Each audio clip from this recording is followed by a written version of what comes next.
এবার মনে কর 3-4 খেত দিলি খাওয়ার মাছ হয়ে যাচ্ছে। তা হয়ে যায় এখন আর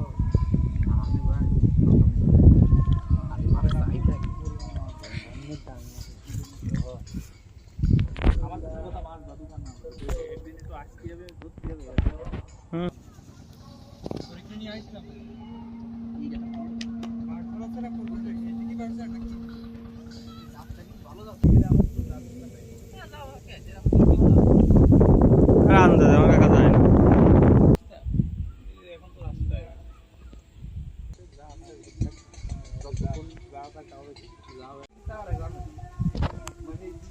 পানি নিয়ে যায়নি লোকটা নিয়ে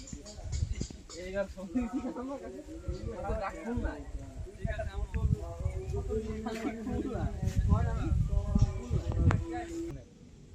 আমি ইনশাল্লাহ কিনবো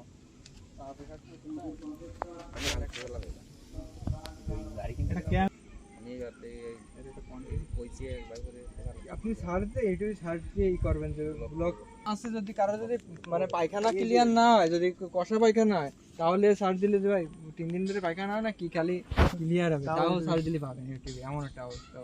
এইগুলো একটা মাইলে দিলে আর ওই তো মেলা আসুক না হালকা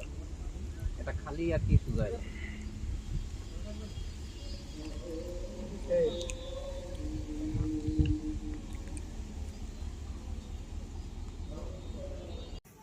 যাবে না রে মানুষে একটা নাই